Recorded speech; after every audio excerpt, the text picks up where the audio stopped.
Stock market investor, stock broker, trader और DMart company के founder Radhakishan Damani वैसे तो बहुत कम लाइमलाइट में रहते हैं, लेकिन एक मामूली स्टॉक ब्रोकर से भारत के चौथे सबसे अमीर इंसान बनने तक की उनकी कहानी किसी को भी मोटिवेट कर सकती है।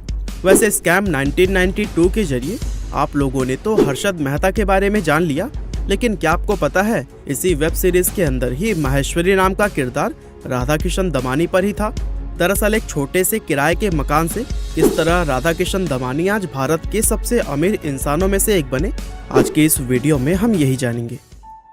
दोस्तों, राधाकिशन दमानी जी का जन्म जनवरी 1954 में मुंबई के अंदर रहने वाले एक मारवाड़ी परिवार में हुआ था। उनके पिता का नाम शिव किशन जी दमानी था, जो कि उस समय एक स्टॉक मार्केट ब्रोकर हुआ करते थे और तब उनका परिवार मुंबई के एक छोटे से रूम के अपार्टमेंट में रहता था।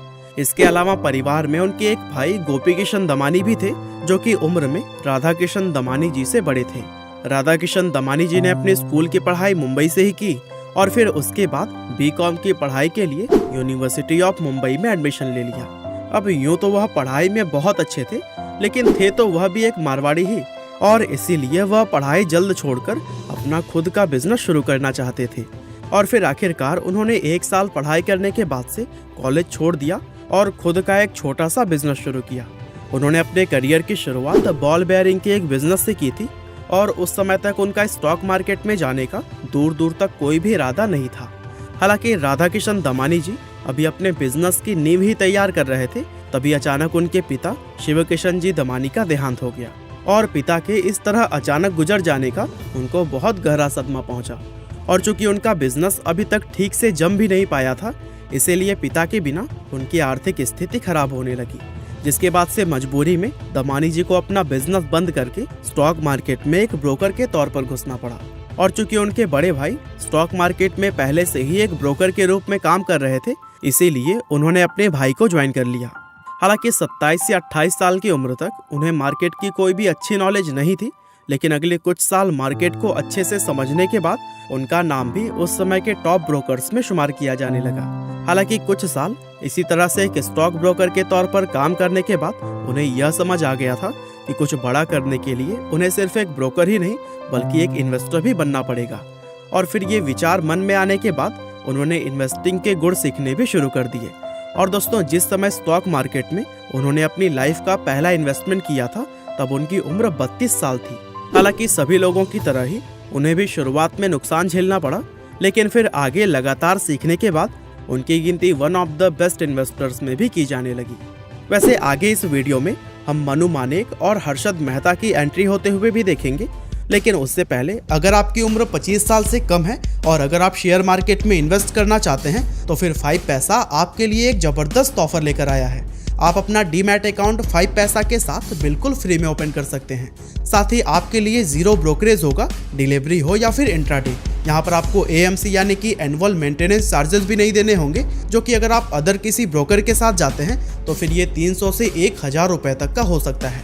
डिलीवरी ट्रेड्स में सेल करते समय हमें CDSL को DP चार्जेस चुकाने पड़ते हैं और यह चार्जेस भी सबसे कम 5 पैसा के ही हैं, क्योंकि यहाँ सिर्फ आपको 5 रुपये चुकाने पड़ते हैं और बाकी ब्रोकर्स के साथ यह चार्जेस 15 रुपये तक के हो सकते हैं। साथ ही डायरेक्ट म्यूचुअल फंड्स में भी आप यहाँ पर निवेश कर सकते हैं, वो भी फ्री में बिना कोई कमीशन दिए। इसके अलावा अगर आप शेयर मार्केट को सीखना चाहते हैं तो फिर 5 पैसा स्कूल लर्निंग ऐप को डाउनलोड कर सकते हैं, जहाँ आप 1 मिनट 1 कॉन्सेप्ट के जरिए बहुत सारे नॉलेज गेन कर सकते हैं। तो फिर एंड्रॉयड यूजर्स प्ले स्टोर पर जाकर और आईफोन यूजर्स डायरेक्टली वेबसाइट यानी कि school.5paisa.com पर जाकर एप्लीकेशन को जरूर डाउनलोड करिएगा। और दोस्तों, सबसे ज़रूरी बात, आप अपना डीमैट अकाउंट ओपन करते समय प्रोमो कोड यंगवेस्टर यूज़ करना ना भूलिएगा। अकाउंट ओपनिंग के लिए लिंक डिस्क्रिप्शन में मिल जाएगा। बहरहाल, अभी तक हमने जाना था कि किस तरह से राधाकिशन दमानी अपने पिता की अचानक मृत्यु के बाद से एक फेमस स्टॉक ब्रोकर और इन्वेस्टर बने, लेकिन वह 80 के दशक में स्टॉक मार्केट के सबसे बड़े व सबसे खतरनाक ऑपरेटर और बेयर कार्टेल के मुखिया मनु मानेक से बहुत ही ज़्यादा प्रभावित थे। दरअसल मनु मानेक स्टॉक मार्केट में शॉर्ट सेलिंग करके प्रॉफिट कमाया करता था और उस समय बड़ी बड़ी कंपनियां भी मनु मानेक के सिर्फ नाम से ही खौफ खाया करती थी, क्योंकि उसके अंदर यह काबिलियत थी कि अपने फायदे के लिए वह किसी भी कंपनी के शेयर को बहुत कम समय में ही आसमान से सीधा जमीन पर ला पटकता। असल में मनु मानेक के शॉर्ट सेलिंग करने का अपना एक अलग ही तरीका था और राधा किशन जी भी उसी तरीके को ही सीखना चाहते थे और फिर इसके लिए वह मनु मानेक के साथ जुड़ गए। और फिर शॉर्ट सेलिंग के गुण सीखने के बाद से राधा किशन जी भी स्टॉक मार्केट में मनु मानेक की स्ट्रेटेजीज को अपनाने लगे और इस तरह से उन्होंने पहले से भी कई गुना ज़्यादा प्रॉफिट कमाया। लेकिन उनके लिए समस्या तब शुरू हो गई जब मार्केट में हर्षद मेहता की एंट्री हुई, क्योंकि हर्षद मेहता किसी भी स्टॉक को मैनिपुलेट करके प्राइस को सीधा जमीन से आसमान पर पहुंचा देता। और जैसा कि हमने आपको पहले भी बताया कि राधा किशन जी भी मनु मानेक की तरह ही मार्केट में शॉर्ट सेलिंग करके प्रॉफिट कमाया करते थे। और शॉर्ट सेलिंग से प्रॉफिट तभी होता है जब किसी भी स्टॉक का प्राइस नीचे की तरफ जाता है।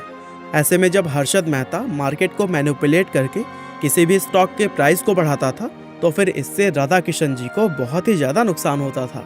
और इसी वजह से हर्षद और पूरे बेयर कार्टेल के बीच में एक वॉर सी छिड़ गई थी।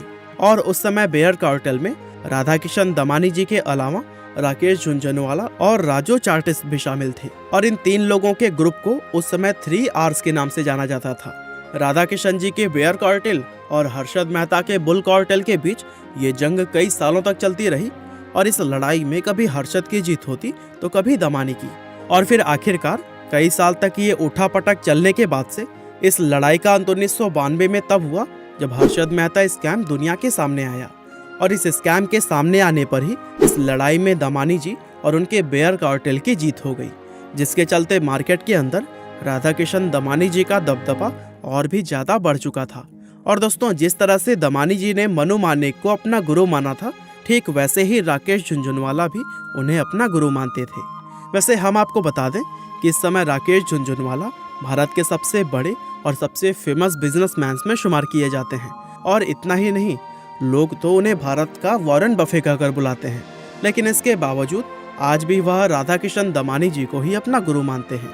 हर्षद मेहता का स्कैम सामने आने के बाद से दमानी जी ने कुछ समय तो शांति से बिताया, लेकिन बाद में इस स्कैम का असर उनके ऊपर भी पड़ने लगा था। दरअसल इस स्कैम की वजह से राधा किशन दमानी जी के ऊपर भी तरह तरह के आरोप लगने शुरू हो गए और इन आरोपों से बचने के लिए उन्हें कुछ ऐसे कड़े फैसले लेने पड़े जिसकी वजह से उन्हें काफ़ी नुकसान भी उठाना पड़ा। यहाँ तक कि एक समय वह बैंक करप्ट होने के भी कगार पर पहुँच गए थे। और दोस्तों, यही समय था जब स्टॉक मार्केट को छोड़कर उन्होंने अपना कोई बिजनेस शुरू करने का सोचा था। दमानी जी को शुरुआत से ही कंज्यूमर कंपनीज के प्रति एक लगाव सा था और इस बिजनेस के बारे में उन्हें थोड़ी बहुत जानकारी भी, इसीलिए वह इससे मिलता जुलता ही कोई बिजनेस शुरू करना चाहते थे। और फिर साल 1999 में उन्होंने दामोदर मॉल के साथ मिलकर अपना बाजार नाम का एक कोऑपरेटिव डिपार्टमेंट स्टोर भी खरीद लिया था। लेकिन उन्हें इसका बिजनेस मॉडल पसंद नहीं आया, जिसके चलते उन्होंने कुछ और करने के बारे में सोचना शुरू किया। वह अमेरिका की सबसे बड़ी सुपरमार्केट चैन वॉलमार्ट से काफ़ी ज़्यादा प्रभावित थे और वैसा ही वह कुछ भारत में भी शुरू करना चाहते थे। अब चूंकि इस बिजनेस के बारे में उन्हें कोई खास जानकारी नहीं थी, इसीलिए इसको समझने के लिए वह कई बार अमेरिका भी गए। और फिर साल 2002 में जब उन्हें लगा कि वह इस बिजनेस के बारे में अच्छी तरह से समझ चुके हैं, तब उन्होंने डी-मार्ट कंपनी की शुरुआत की। लेकिन दमानी जी के पास उस समय अपने बिजनेस में लगाने के लिए बहुत ज़्यादा पैसे नहीं थे, जिसकी वजह से उन्हें सिर्फ एक स्टोर खोलकर ही बिजनेस की शुरुआत करनी पड़ी। डी-मार्ट का यह पहला स्टोर मुंबई शहर के पवली में खोला गया था। लेकिन शुरुआत भले ही छोटी थी, पर उन्हें यकीन था कि वह एक दिन इसको भारत की सबसे बड़ी सुपरमार्केट चैन बनाएंगे। और फिर अपने मन में यह विश्वास लेकर वह स्टोर को चलाने और अपने बिजनेस को बढ़ाने में जुट गए। और फिर अपनी मेहनत के दम पर वह धीरे धीरे अपने स्टोर्स की गिनती बढ़ाते चले गए, जिसके चलते सिर्फ कुछ ही सालों में डी-मार्ट भारत की सबसे बड़ी हाइपरमार्केट कंपनीज में से एक बन गया। और अब अगर आज की बात करें तो इस समय पूरे देश में डी-मार्ट के लगभग 220 लार्ज फॉर्मेट स्टोर्स मौजूद हैं। और इस बिजनेस की बदौलत ही राधा किशन दमानी आज भारत के चौथे सबसे अमीर इंसान बन चुके हैं और उनकी नेटवर्थ आज $15.4 बिलियन है। तो दोस्तों, यह थी कहानी डी-मार्ट कंपनी के फाउंडर राधा किशन दमानी की। उम्मीद करते हैं कि आपको यह वीडियो जरूर ही पसंद आई होगी। और दोस्तों, इसी तरह के इंटरेस्टिंग वीडियोस को लगातार देखने के लिए कृपया लाइव हिंदी को सब्सक्राइब करें, साथ ही बेल आइकन को भी दबाना ना भूलिएगा। आपका बहुमूल्य समय देने के लिए बहुत बहुत धन्यवाद।